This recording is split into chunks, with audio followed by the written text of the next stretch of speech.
Нашу встречу сегодня мы назвали «Живая память». Именно живая память, потому что живы те, кто воевал в Афганистане, Чечне, других горячих точках. Живая потому, что память о погибших свято хранят их товарищи по оружию, их семьи и близкие. 15 февраля в районе отметили День памяти о россиянах, исполнявших служебный долг за пределами Отечества. Именно в этот день, 15 февраля 1989 года, последняя колонна советских войск покинула территорию Афганистана.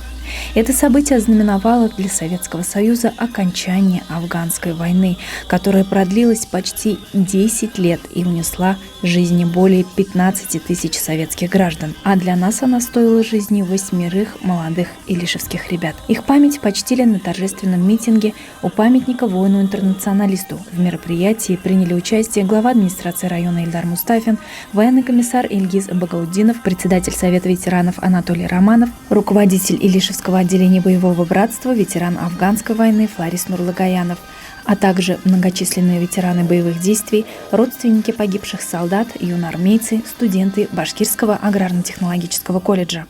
Жігітлерінің қадірді тұтайық, оларны әр вақыт еске алайық. Бүгін шушы күнні рахмат сөздерін жеткізгім келе. Илиш районының боевой братствосында тұрған барлық афганистларға да, барлық ішлеген іштеріңізге, барлық ярдәмләрегезгә, сираталардан башлап, кадердәге памятникны ачканга хәтле. Былтыр район буенча 15 һәйкәл эшләдек, яңадан восстановить итеп. Шушында һәр берегезнең зур өлеше, ярдәме, финанс, материал ярдәмнәр, мораль ярдәмнәр барсы да булды. Зур итеп рәхмәт барыгызга да. Гомумән алганда район белән үткәрелгән барлык чараларда сез актив, спорттан башлап, массовый мероприятиеларга хәтле. Нинди генә мероприятие башлайык. Һәрберсендә сезгә эндәшәбез. Сез иң беренче сафларда чыгасыз, иң беренче сафларда катнаша башлайсыз. Зур итеп рәхмәт барыгызга да. Молодому поколению, которое здесь стоит, придет время и придется вам эту эстафету перенимать. Как они в свое время приняли эстафету от ветеранов Великой Отечественной войны. Время быстро идет. Вчера, сегодняшние ученики, которые сейчас здесь стоят в строю, вы тоже будущие защитники Отечества. Поэтому просьба к вам свою любовь к Родине показать хорошую учебу, занятием спортом и готовить себя к защите Родины. Не обязательно все будут служить в армии, кто-то будет хлеб сеять, это тоже великое дело, кто-то будет врачом и так далее, и так далее. Но все вы должны расти патриотами своей страны. Мен 80-82 Афганистанда хезмәт итеп кайттым битендә. Жыл сайын шушылай менә җыелып, мероприятияларда катнашып үткәрәбез. Моннан тагы Сезнең өчен менә бу нинди көн? Менә бу минем өчен инде улы нык шатлыклы бәйрәм. Анды эш көнендә булса да җал алабыз, нитәбез. 81 елда минем Канафиев Разиф менә бергә служиткан күз алдында үлде. Канафиев Разиф. Лаяшта авылыннан мәрхүм булды, мәрхүм. Мин аны даже кайтара кайттым. Мин аны кайтара кайтканым. Монда кайтаргач отпускада булып киттем битендә. Ул безгә бик 2 ел бик узак сымак тоелды инде. Ну, служитеп исән-амин урап кайттык. Искә алабыз, барабыз, памяттегенәрне менә җәйге көнне барып киләбез, шунда карап.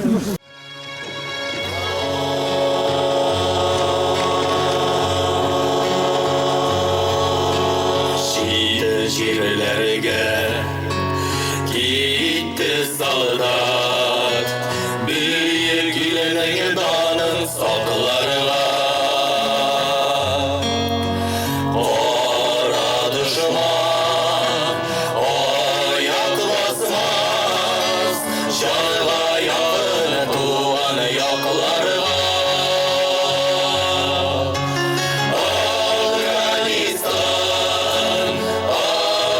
Afganistan, yaşlı gönlü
Ömür öter, yazılar gider, İstenlerde direr yaralar.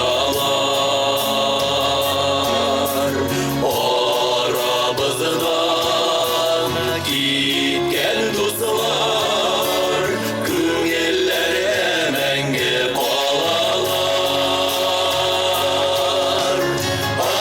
Afganistan, Afganistan, yaşlıgımның ауыр шырағы.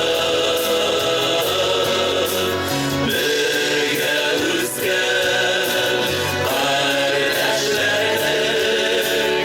өмірлерін берген yılları.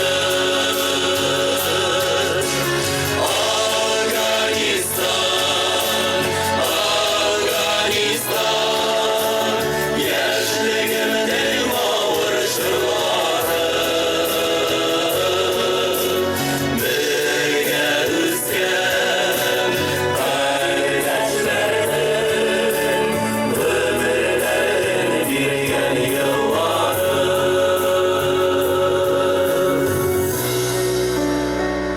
Бірге өскен кардәшләрнең гөмерләрен биргән еллары.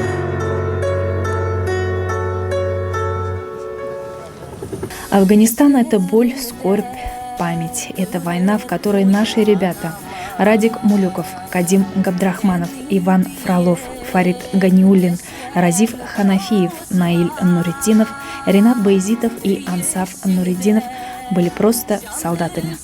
За то, чтобы кто-то внес в руках цветы, в своих руках они держали автоматы. Не для войны рождаются солдаты, а для того, чтобы не было войны. Алина Хадимуллина, Ренат Хадимуллин, телерадиокомпания «Илиш».